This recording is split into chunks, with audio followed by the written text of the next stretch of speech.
அனைவருக்கும் வணக்கம். பழனிருத்தி சேனலுக்கு உங்களை அன்புடன் வரவேற்கிறேன். இப்போ நம்ம என்ன பார்க்க போகிறோம்னா சம்பா கோதுமை ரவை கேசரி தான் பார்க்க போகிறோம்.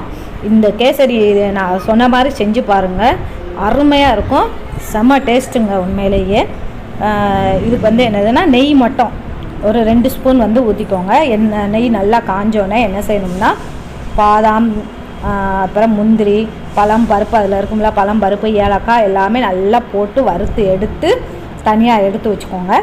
அது பிற சம்பா கோதுமை ரவையையும் இதே மாதிரி நல்லா வறுக்கணுங்க. நல்லா அந்த நெய்யிலேயே நல்லா வறுத்து எடுத்துருங்க.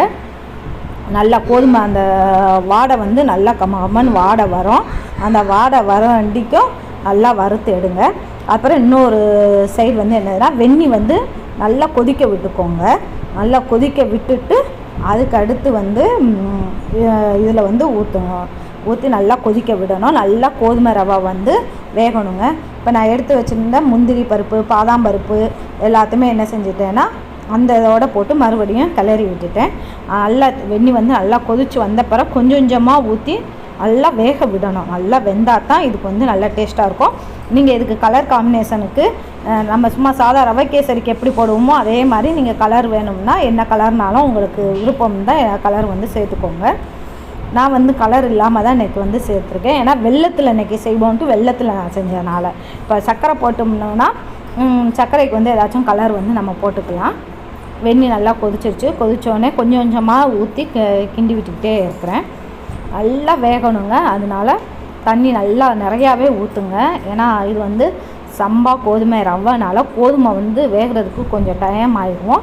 அதனால் நீங்கள் எடுத்து ஒரு கிளாஸ் எடுத்திங்கன்னா ஒரு 3-4 கிளாஸ்க்கு கூட தண்ணி ஊற்றி நல்லா வேக விடுங்க. நல்லா வெந்த பிற வெந்துச்சான்னு கூட ஒருக்கா எடுத்து நீங்கள் சாப்பிட்டு பார்த்துட்டு இன்னும் கொஞ்சம் தண்ணி வேணும்னா இன்னும் கொஞ்சம் வெந்நியை நல்லா சூடான வெந்நியை இன்னும் கொஞ்சம் ஊற்றி நல்லா வேக விட்டுட்டு அது பிற கொஞ்சோண்டு உப்பு போட்டுக்கோங்க. ஏன்னா அது வந்து நல்லா டேஸ்ட் கொடுக்கும். அதனால் சிறிதளவு தூள் உப்பு கொஞ்சோண்டு சேர்த்துட்டு சுகர் சேர்க்கணுன்னா சுகர் சேர்த்துக்கோங்க. நான் இன்றைக்கி வந்து வெல்லம் தான் சேர்க்குறேன். வெல்லம் வந்து நல்லா என்ன செஞ்சுருக்கேன்னா தனியாக எடுத்து முணுக்கி எடுத்து வெள்ளைப்பாவு வந்து காய்ச்சிறேங்க. இது நல்லா வேகணுங்க. பாருங்கள், உங்களுக்கே நல்லா எப்படின்னு தெரியுதா. இன்னும் வந்து ஒரு ஸ்பூன் நெய்யும் ஊற்றிக்கோங்க. ஏன்னா இன்னும் அடி வந்து பிடிக்காமல் இருக்கணும்.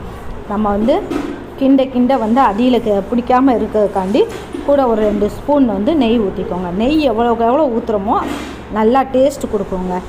அதே மாதிரி முந்திரி பருப்பு, பாதாம் பருப்பு இதெல்லாம் கூட கொஞ்சம் போட்டிங்கன்னா அந்த இது நம்ம கடித்து சாப்பிடும்போது ரொம்ப டேஸ்ட்டாக இருக்கும், வெரி டேஸ்ட்டாக இருக்கும். இதே மாதிரி தான் கோதுமை உப்புமாவும் செய்யணும். அந்த கோதுமை உப்புமா வீடியோ வந்து அடுத்த இதாக போடுறேன். இது வந்து பாருங்கள், வெள்ளைப்பாவு நம்ம எவ்வளோ எடுத்துருக்கோமோ இனிப்பு உங்களுக்கு எவ்வளோ இனிப்பு தேவையோ அதுக்கு தக்கன வந்து நீங்கள் எடுத்துக்கோங்க. நான் கொஞ்சம் தான் எடுத்துருக்கனால வெல்லம் வந்து ஒரு 1/4 கிலோ எடுத்திருக்கேன். ஏன்னா பிள்ளைகள் இனிப்புனா நல்லா சாப்பிடுவாங்க. அதனால் கொஞ்சம் கொஞ்சமாக ஊற்றி வந்து கிளறி விட்டுக்கிட்டே இருக்கிறேன். ஆனால் இது வந்து என்னதுன்னா கட்டினா சேரலைங்க.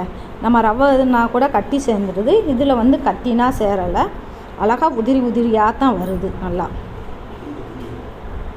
நல்லா உதிரியாக வருது. அதனால் வெள்ளைப்பாவை ஊற்றி இதுமே இன்னும் ஒரு கிட்டத்தட்ட 1/4 மணி நேரம் ஆச்சுங்க இதை செஞ்சு முடிக்கிறதுக்கு. ஏன்னா கோதுமை வந்து நல்லா வேகிறதுக்காண்டி ஒரு 1/4 மணி நேரம், கரெக்டாக 1/4 மணி நேரத்துக்குள்ளே நல்லா செஞ்சு முடிச்சிருச்சு. பார்த்தாலே உங்களுக்கு தெரியுதா எவ்வளோ கலர்ஃபுல்லாக எவ்வளோ அழகாக இருக்குன்னு. நல்லா இதிலையே அப்படியே உங்களுக்கு என்ன தெரியும்னா கொஞ்சம் கொதிக்க விட்டிங்கன்னா நெய் ஃபுல்லாக என்னதுன்னா திரிஞ்சு அப்படியே மேலே நிற்கும். அந்த தெரியுதா நல்லா எண்ணெய் வந்து நல்லா திரிஞ்சு நிற்குங்க.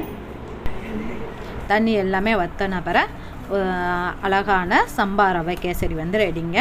இந்த இது நீங்களும் ட்ரை பண்ணி பாருங்கள். இந்த டேஸ்ட் வந்து உங்களுக்கும் பிடிக்கும், மற்றவங்களுக்கும் ஷேர் பண்ணுங்கள். நான் எப்படி செஞ்சேனோ அதே முறையில் நீங்களும் செய்யுங்க. இந்த வீடியோ பிடிச்சிருந்துச்சுன்னா மற்றவங்களுக்கும் அனுப்புங்க. மறக்காமல் கமெண்ட் பாக்ஸில் கமெண்ட் பண்ணுங்கள். பழனிருத்தி சேனலை சப்ஸ்கிரைப் பண்ணிடுங்க.